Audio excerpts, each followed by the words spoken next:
नमाज जो है ना मखसूस शराइत के साथ अल्लाह ताला ने फर्ज किया है। बंदे को पता भी चल सकता है कि भाई आज मैं अगर नमाज पढ़ रहा हूं ना तो बाहर से या किसी भी, जैसे वुजू करूंगा तब भी लोगों को पता चल जाएगा कि भाई फलां शख्स फलां जो है ना नमाज पढ़ रहा है या नमाज पढ़ने की तैयारी कर रहा है, या कोई ऐसा वैसा काम जिसके जरिए से बंदा देख कर पहचान सकता है कि ये नमाज पढ़ रहा है। इसी तरीके से अगर कोई बंदा हज करता है ना, हज के भी एक मखसूस शराइत है, अरकान है, लिबास है, ऐसा काम है कि लोग देखकर पहचान सकते हैं कि भाई ये हाजी है या हज करने के लिए जा रहा है या हज पे जा रहा है या हज से होकर आया। अल गर्ज इन इबादत में रिया का शुबा हो सकता है कि बंदा क्या है, ये गुमान करे कि यार ये इबादत जो कर रहा है दिखाने के लिए कर रहा है, ये जो हज कर रहा है ये दिखाने के लिए कर रहा है। इसी तरीके से जो ज़कात देता है ना उसमें भी ये शुबा हो सकता है।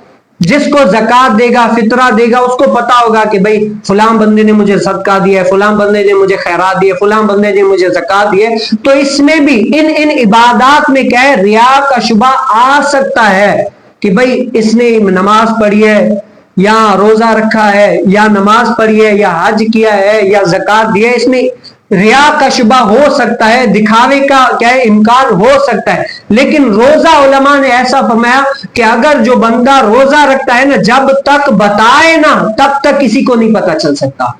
ये रोजा ऐसी इबादत है कि अल्लाह ताला ने और इबादत को सबके सामने जाहिर किया, लोग देख सकते हैं, इसमें रिया का शुबा आ सकता है। लेकिन रोजे को अल्लाह ताला ने छुपाया, जब तक बंदा खुद ना बताए ना तब तक किसी को नहीं पता चल सकता।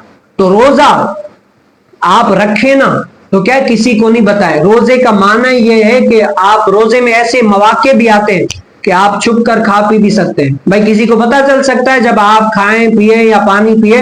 अलगर्ज कोई ऐसा काम करें जो रमजान के अलावा तो जायज हो लेकिन रमजान में नाजायज हो। अगर वो काम आप रमजान में करें, कोई देख नहीं रहा, अगर आप करेंगे तब भी देख तो नहीं रहा, कर सकते हैं, लेकिन क्या है वो आपको रोकता क्या है, अल्लाह ताला का डर। क्या है, अल्लाह ताला का डर। रोजा रखें तो सिर्फ और सिर्फ क्या है, अपने आप को खबर हो। तो अल्लाह ताला से दुआ है कि मुझे भी इन बातों पर अमल पैरा होने की तौफीक नसीब फरमाए।